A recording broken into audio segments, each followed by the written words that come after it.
కమిషన్ల పేరుతో కాలయాపన చేస్తున్న కాంగ్రెస్ ప్రభుత్వమని మాజీ ఎమ్మెల్యే డాక్టర్ తాటికొండ రాజయ్య అన్నారు. మంగళవారం మండల కేంద్రంలోని బీఆర్ఎస్ పార్టీ కార్యాలయంలో ఆయన పత్రికా విలేకరుల సమావేశాన్ని నిర్వహించి మాట్లాడారు.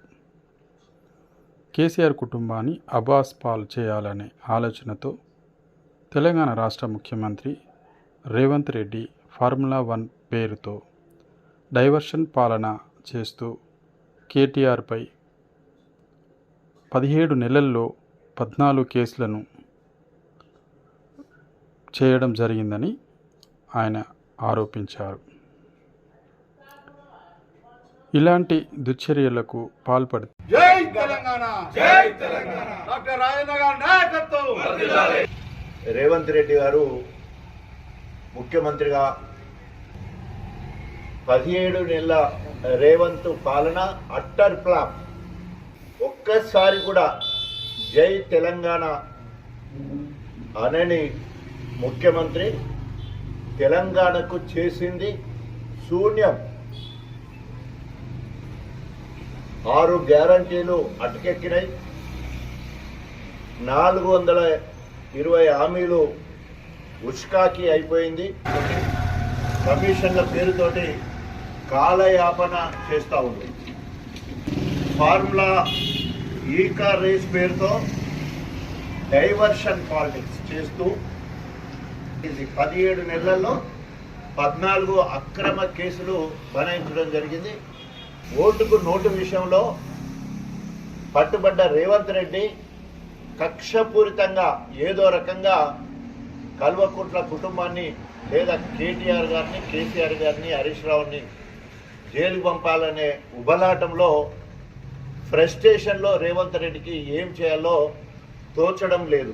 ఇప్పటి వరకు కూడా ఎలాంటి ప్రాజెక్టుల మీద ప్రణాళికే లేదు. పండుగలా ఉన్న వ్యవసాయాన్ని దండుగా చేసింది రేవంత్ రెడ్డి ప్రభుత్వం. కాలేజీ పిల్లలకు స్కూటీ అన్నారు, అవి కాకులు ఎత్తుకపోయినట్టు అయింది. 4,000 నిరుద్యోగ భృతి ఇస్తారని చెప్పేసి ఇప్పటి వరకు వాళ్ళ గురించి ఆలోచనే లేదు. తులం బంగారము రేవంత్ ప్రభుత్వము ఆశ పెట్టి కృషిమన్నది. మన ధర్మసార్కు ఓన్లీ క్యాతంపల్లి గ్రామానికి మాత్రమే ఇందిరమ్మ ఇండ్లు మంజూరైనాయి. ఆ ఇందిరమ్మ ఇండ్లు మంజూరైతే డీవియేషన్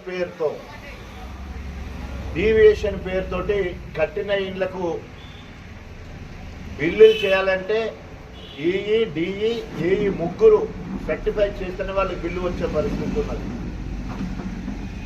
ఒకవేళ ఇల్లు కడితే బిల్లు వస్తుందో రాదో అని 60% లబ్ధిదారులు ఇల్లు కట్టుకోవడం లేదు. ఎందుకంటే రేవంత్ రెడ్డి 2 చేతులు ఎత్తేసాడు, నా దగ్గర పైసలు లేదు, నన్ను కోసుకొని పోగులేసినా నా దగ్గర పైసలు లేవు.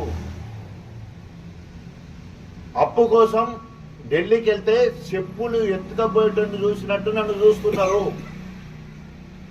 కాబట్టి రేవంత్ రెడ్డి చేతులు ఎత్తేసిండు. కాబట్టి ఇల్లు కడితే బిల్లు వస్తుందనే ఆశ లబ్ధిదారులకు లేదు. కాబట్టి ఇల్లు మొదలు పెట్టట్లేదు.